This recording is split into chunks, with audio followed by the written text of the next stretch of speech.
isn't generally something I would go for. It's a pretty well-made figure, and they did a good job putting it together, which is really just two different ways of saying the same thing. So I've repeated myself. And then I mentioned it, so I kind of did it a third time. Let's get him off the stand and take a closer look instead of having me ramble on and on about the figure without actually saying anything, like I'm doing now. If you are familiar with the JoJo's figures, you know they're slightly taller than most other imports. This guy comes in at just about 17 centimeters, which makes him just about 6 3/4 inches tall. Definitely has a little bit of height to him. Not the bulkiest figure, but he's got some nice proportions. I think he looks pretty good. You'll notice he's got a lot of sculpted detail. All of those pink lines, that's all sculpted. Everything on here that could be sculpted is, so I think that's pretty cool. And they nailed the paint job. It's pretty well done. If you look at those lines up close, it's all there. I mean, it's not 100% perfect, but you can't really expect that at a figure at this price point. It's really well done. Considering how intricate that is, even though it doesn't look that intricate, that's really a pain in the butt to paint. I would never do something like that on a custom, unless it was going to be a really expensive custom. So that's awesome that they did that. They did a really good job, and we have a lot of shading like we always do on the JoJo's figures. You can see it's kind of like a pearly whitish pink shading going on here. Same thing for the shoulder pads. Very, very nice paint job, and then even on the face, even more intricate detail. So really, really good looking figure, and that's pretty much the case for all of the JoJo's figures. So if you're a JoJo's fan, this is definitely the line you want to get into. Let's look at the accessories before we go into the rest of the figure. We do have an alternate head, so you have the standard head, and then you have the yelling head. They just pop off and pop back on, so that's pretty cool. Nicely sculpted, nicely detailed. We have the fist hands that are on the figure in the package, so we have those obviously. We always have fist hands. And another thing we always have is style pose hands. We need these. We need our style pose hands. We don't need the cat hair. My cats are shedding like crazy right now. It's a pain in the butt. But we have these, which are still nicely shaded, pearly whitish pink with the gold studs on there, so that's cool. We have some, these are kind of style posed hands, but I would put them more in the category of just relaxed hands. But we have those. Then we have these, which are kind of in the same category of as the other ones.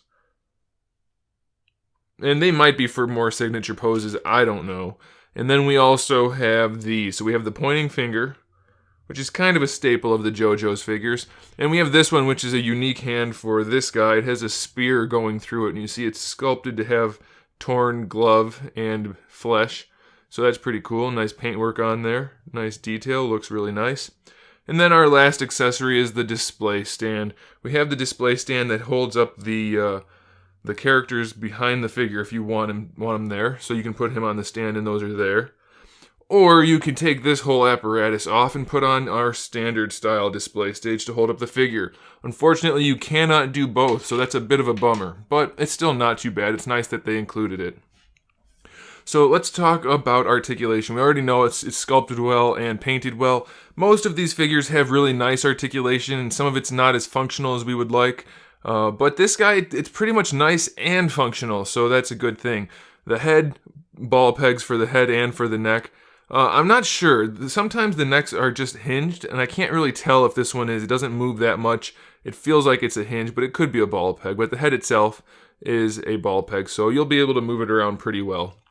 The shoulder pads are a perfect example of how to do a shoulder pad properly. They are on their own articulation. So you can move the arm up and down independent of the shoulder pad, so that's really good. And the shoulder pad moves with the arm. It's connected to the shoulder, so it doesn't get in the way of that articulation. So you have the full range all the way horizontal, and you can spin it all the way around. Of course, the sculpt itself is getting in the way. The torso is sculpted asymmetrically, so the arm bumps up against it. But pretty much, you can spin it around. You just have to force it a little bit, so that's good. It's fine. Our bicep swivels in there, no problem at all. Double jointed elbow, gives you a good range of motion. Nice looking elbow joint.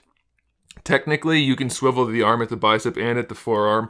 However, these figures are often really stiff in that regard because of the way the joints are made. There's a little bit of flashing on the peg that goes into the socket, so it won't want to swivel. So you have to be careful. You could break it, but it is technically possible. And then for the wrist, we have our little tiny ball hinge, with a straight peg for the hand. So the hands come off pretty easily, sometimes too easily, but you know you're not going to break anything, so that's good. And then, of course, these guys are separate, and it fell off accidentally, but that way I could show you the little wrist guard is separate, so it'll move around with the hand however you need it to for your posing. So that's a really good thing. I hate it when those hand guards are sculpted onto or wrist guards are sculpted onto the figure. Let's say it's sculpted on right here. Why aren't we focused? What's going on, camera? Do your job. So if this is sculpted onto the forearm and you want to rotate the hand, sometimes you have to leave it like that and it looks bad, but this will let you spin it around. So that's a good detail to add. I'm happy about that.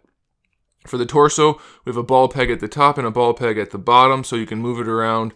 This is a separate piece from the top and the bottom of those three pink things, so it'll move around no problem. And technically, you can move the torso around on top of that top pink thing, so you have pretty good range. It's not the best in the world, but it's pretty solid, and it'll look really natural once he's posed. And the crotch piece is floating, so it'll get out of the way if you need it to.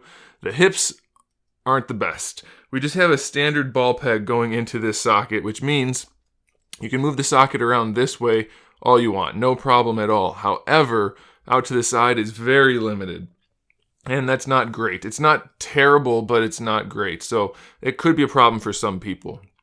You do have a thigh swivel in here, so if you wanted to, you could spin that socket piece all the way around and then rotate the leg to bring it out to the side a little bit more, but it's not the best situation. It looks pretty good, and it's mostly really functional, but not 100%. Double jointed knee works really well, no problems there. And then for the ankles, we have a ball hinge just like in the wrist, but it because of these side pieces right here that are connected to the leg, you're not going to be able to do much other than bend the foot forward and back. You can't really rotate it around to get that ankle rocker. So that's a bit of a bummer, but it's not the worst thing in the world. And then lastly, we have a toe hinge, which is really floppy, but I suppose it's okay if you're going to use the display stand. So all in all, it's a really good figure, mostly really well executed articulation, and it's nicely painted, nicely sculpted. Really can't complain too much, so I definitely recommend it. Thanks for watching, guys. Make sure you subscribe to the channel so you can see my upcoming figure reviews, custom figures, and other good stuff. And in the meantime, keep collecting.